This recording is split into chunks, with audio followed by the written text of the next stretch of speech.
Well, this is the end of the road, at least for a while. This will be my last game pickup, probably for the foreseeable future. Not exactly my last video, that one will actually come in a week or so. I'm going to film that here shortly after this one. But for certain, this will probably be one of my last videos for some time. And that's not to say I'm done with YouTube. Not at all. It's just the fact I'm finally closing on one chapter of my life. There's going to be a brief hiatus due to the fact that I did sell my house, and I close this coming Friday on the 28th, which means I will become homeless. I unfortunately haven't been able to find a new place to move into. At the time that I put my house up for sale, there was plenty on the market, and then within a week or so of selling my house, there was a dry spell basically, and unfortunately, there hasn't been any inventory around where I'm at. Houses that do go up sell within 24 hours. There's often bidding wars. I've actually lost out on several bidding wars, and a lot of houses that I did like were either just out of my price range and sold right away, and there was no room for negotiation. And it's been very tough. So for the time being, I'm going to bunk with a friend, and I've got family as well that I will be staying with for probably a month or two. Everything is going into storage. As you can see behind me, I have boxes here. This is just one room, of course. I have or will be out of a 3-bedroom ranch home that I've been at for 12 years. So there's a lot of memories here. Mostly, I hate to say it, but mostly bad memories. A lot of things in my past that happened around here. The reason for even buying the house, looking back, was kind of a stupid thing, but at the same time, I felt it was necessary to do to start that chapter of my life at that point.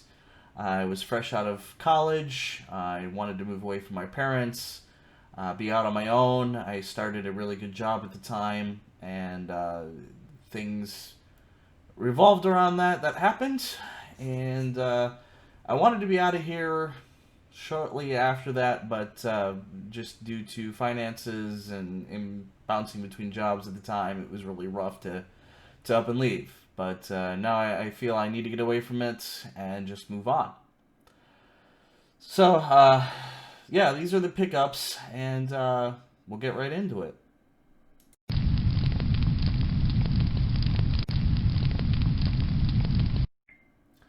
So starting off, this is mostly Sony stuff, and except for one, which I will note, which is kind of my special thing that I've been hunting for some time, and also a prelude to my next video.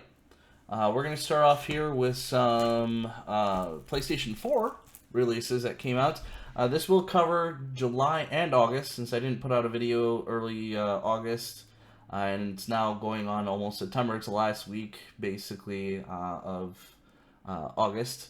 I picked up Code Vein. This was on clearance at Target for only 15 bucks.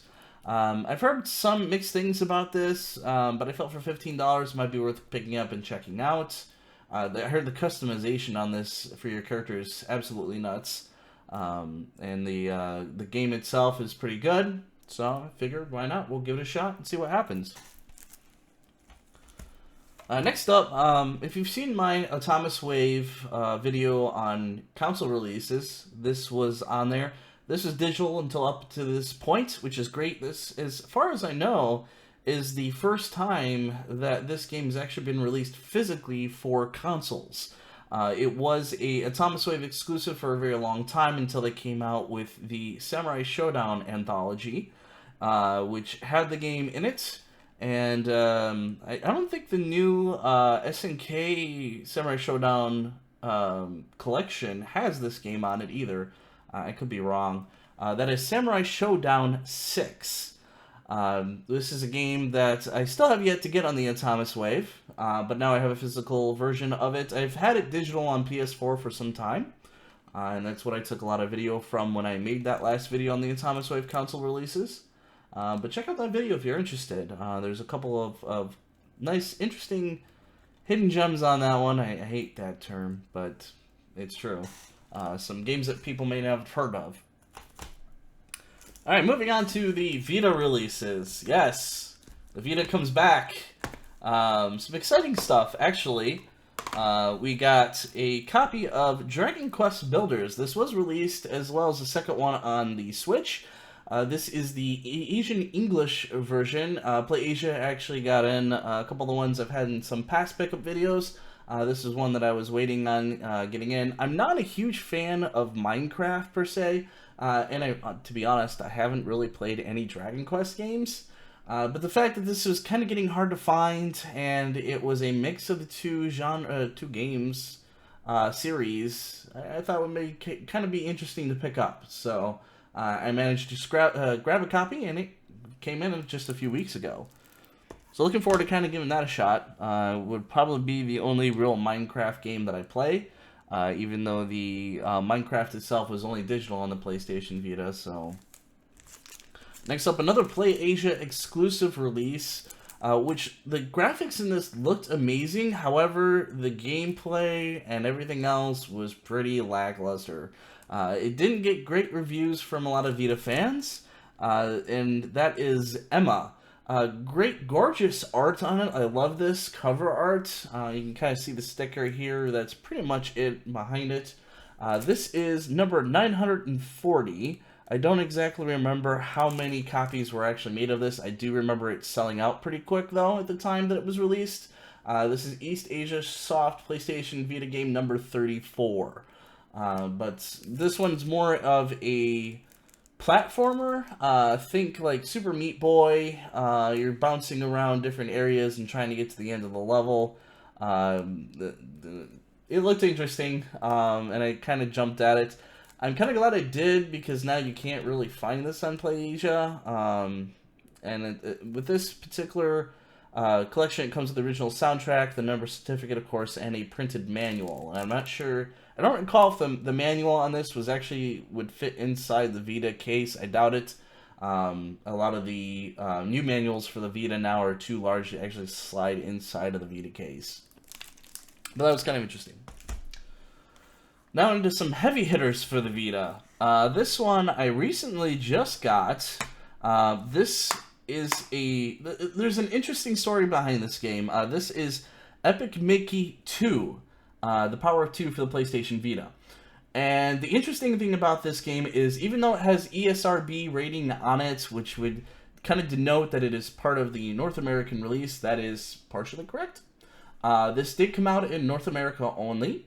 I will say there was a PAL version as well, but for the North American version, this was only released in Mexico, which made it very sought after. A lot of people say that if you're going for a complete PlayStation Vita collection, you can't necessarily say you have a complete North American version unless you have this game.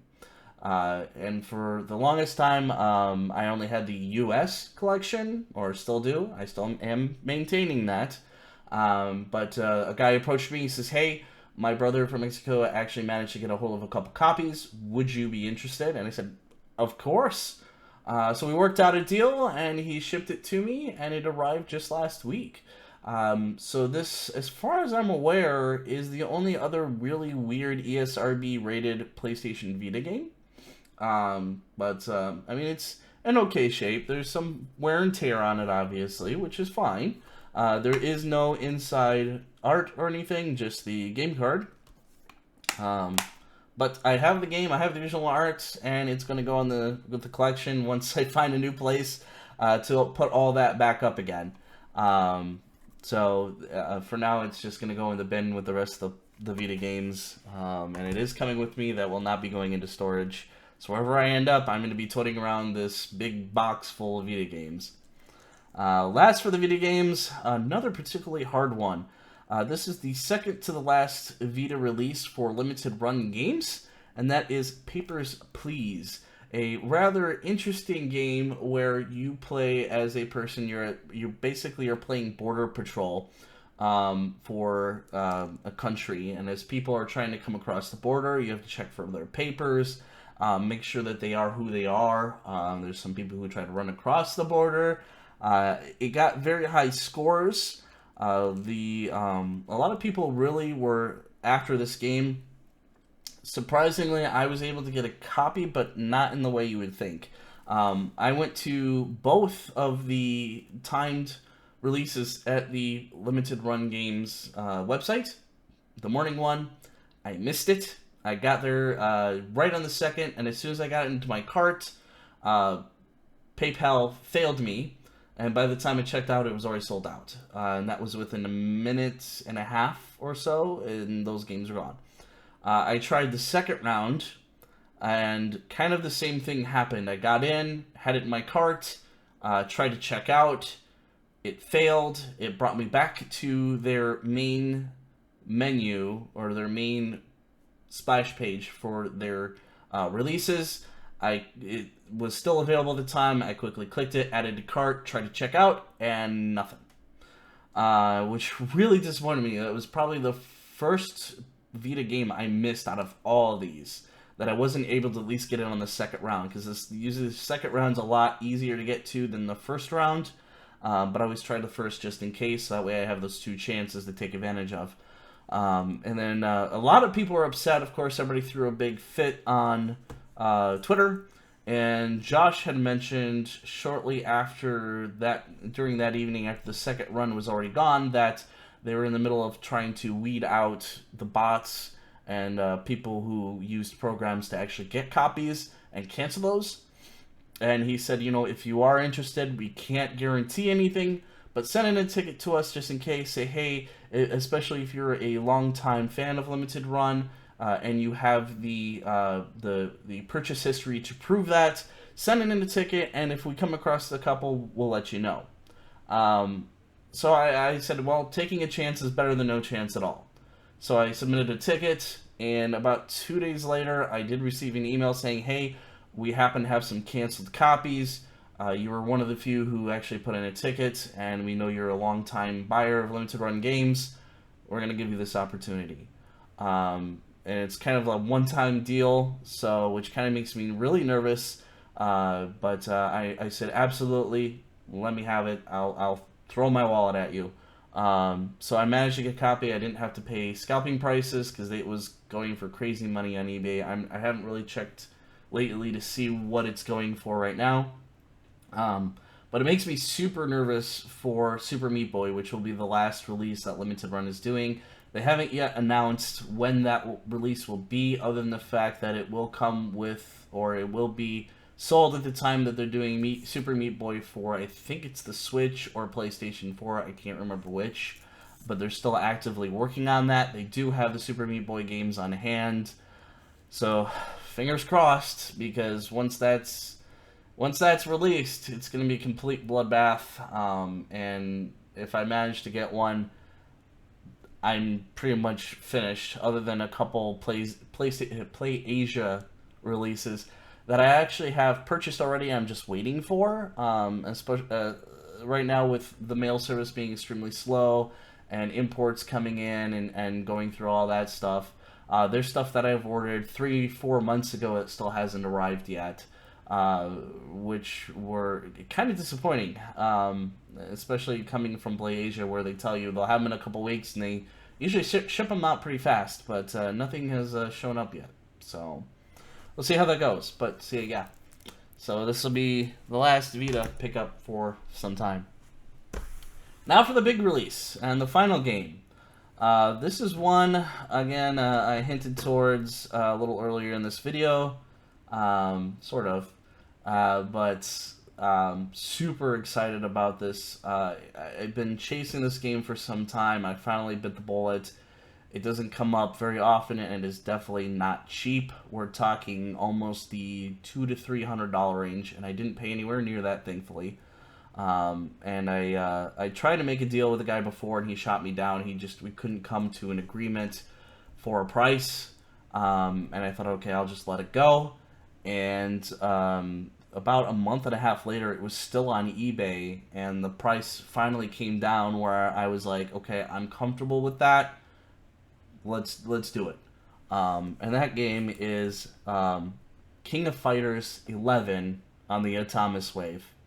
This is the only true King of Fighters game in the King of Fighters numeric series on the Atomic Wave. The other one being King of Fighters Neo Wave, which is kind of a dream match type thing. This is canonical in the series. This was released on the PlayStation 2. Again, if you saw my Atomic Wave video, you've seen that. This is included in several of the King of Fighters collections. So it's...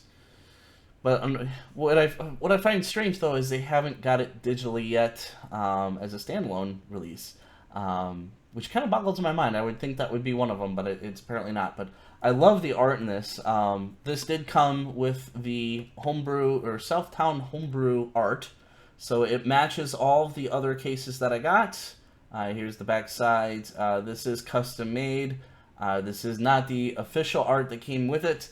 This box alone, if you've seen some of my other ones, this is a EA or Electronic Arts Genesis box. And these are not easy to come by either without having to gut them. Even just finding one empty is really, really difficult. That's kind of fun. So here is the actual cartridge itself. I always find it interesting seeing Sega up here on this, and not SNK other than the one up here in the corner. And on the back side, which I really thought this is really unique, is the original Sega label on the back side. So this was bought directly from one of their distributors. I don't have any Atomic Wave games that have this particular label, so I just thought it was really neat to see. It's in great shape. I did have the guy unscrew it and show me the board on the inside. It is 100% original. It is not a bootleg, thankfully. That was really one of the worries that I had about this, especially on a lot of those eBay listings. They are bootlegs and not the original, and they're still asking for a crazy amount of money for them. So I'm super excited for this. Now, I will spoil something since I won't be able to show it, being that I'm not doing any more pickups. I do have another Atomic Wave game that I am expecting on the day I close on the house, which will be interesting to kind of get. That game did not come with the Genesis box. I do have one on order that I did find online, and that game is the Rumblefish, which is another sought-after game. It is exclusive to the Atomic Wave. The only other release for it was a Japanese exclusive for the PlayStation 2. The Rumblefish series is one series I've always really wanted to play on the Atomic Wave, but I have never had the chance to, and I haven't really seen it. In fact, I don't even know if Galloping Ghost has a cartridge of it or not. They may. I have played a couple of their Atomic Wave games, such as Fist of the North Star, which is another one I'd really like to get, but that one's way too expensive. I don't think I'll ever see that one. Samurai Showdown 6, of course, which I just showed. I did play that one in the arcade at Galloping Ghost, as well as the King of Fighters 11 I played there as well. But those were the only 3 games that I recall them having at the time for the Atomic Wave. So the Rumblefish 2 especially is even rarer to find and more expensive. The couple of eBay listings I've seen of that one are still crazy amounts. That one I won't be touching for quite a while. But the Rumblefish I managed to find for a really good price. And it did include a lot of the original art with it. So I have 2 marquees that were designed for the Atomic Wave Candy Cab, as well as the instruction sheets. And so if you're interested in seeing that, I will have pictures of that on my Twitter. Please follow me there on that if you're interested. And I think I will have some of the games that I do pick up during the time before I find a new place. I will be posting pictures of that. Generally, even now, I post some pickups that I get for Vita on my Twitter account. And for that, it's the same name that you find me here on YouTube. So, interesting stuff. Anyway, I've rambled on long enough. I hope everybody takes care. And hopefully soon I will see you guys again in another pickup video later, if not at the end of this year. If that doesn't happen, then hopefully at the 1st of 2021, after everything is, this whole thing that we're going through right now, self-isolating and social distancing ends. So until then, guys, as always, thank you so much for watching, and I will see you hopefully soon.